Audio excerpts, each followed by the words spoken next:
अस्सलाम वालेकुम dear students, आज का जो हमारा लेक्चर है वो है गॉस लॉ। आज के इस लेक्चर में हम गॉस लॉ के इंट्रोडक्शन को स्टडी करेंगे और ये जानने की कोशिश करेंगे कि गॉस लॉ होता क्या है। और इसके बाद जो हमारे फ्यूचर लेक्चर्स होंगे उसमें हम गॉस लॉ की डिफरेंट एप्लीकेशंस को भी स्टडी करेंगे। स्टूडेंट्स, ये जो लेक्चर है ये हमारी लेक्चर सीरीज जो इलेक्ट्रोमैग्नेटिक थ्योरी के बारे में उसका हिस्सा है। तो अपने लेक्चर का आगाज़ करते हैं।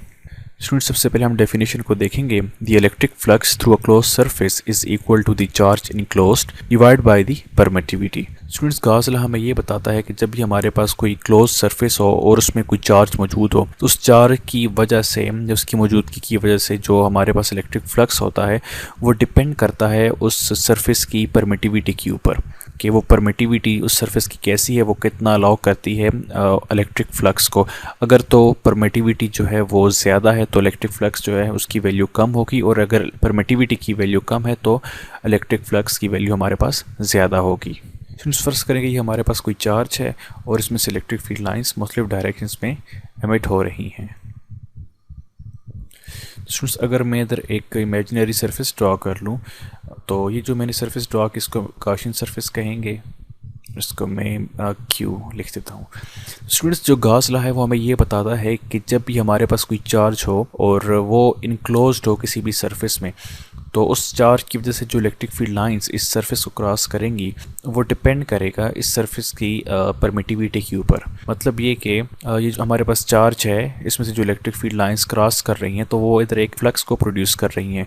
तो वो जो फ्लक्स है उसकी वैल्यू ज़्यादा होगी अगर इस सरफेस की जो परमिटिविटी है वो कम हो, और उस फ्लक्स की वैल्यू कम होगी अगर इस सरफेस की परमिटिविटी ज़्यादा हो। स्टूडेंट्स, परमिटिविटी किसी भी सरफेस की हमें वैल्यू बताती है कि वो किसी भी चीज़ को कितना अलाउ करता है। परमिटिविटी को आप करंट और रेजिस्टेंस की एनालॉजी के साथ समझ सकते हैं कि जैसे कि अगर रेजिस्टेंस की वैल्यू हमारे पास कम होती है तो वो करंट को ज़्यादा अलाउ करता है, और उसके बरक्स अगर रेजिस्टेंस की वैल्यू ज़्यादा हो तो वो करंट को कम अलाउ करता है। तो स्टूडेंट्स, अगर इस कंसेप्ट को हम मैथमेटिकली लिखें तो हम इसको ऐसे लिखेंगे कि phi E is equal to 1 divide by epsilon not into Q.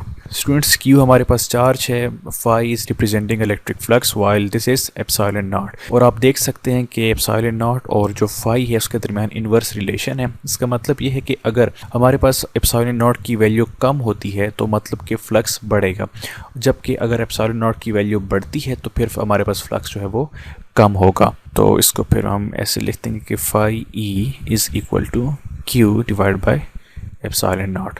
तो स्टूडेंट्स, ये हमारे पास गॉसेस लॉ की मैथमेटिकल वैल्यू आ गई। स्टूडेंट्स, जब हम इलेक्ट्रिक फ्लक्स के बारे में स्टडी कर रहे थे तो हमने ये देखा था कि इलेक्ट्रिक फ्लक्स फाई की जो वैल्यू है फॉर अ क्लोज सरफेस वो हमारे पास कुछ ऐसी आई थी, close integral E dot D S. ये हमारे पास वैल्यू आई थी electric flux for a close surface.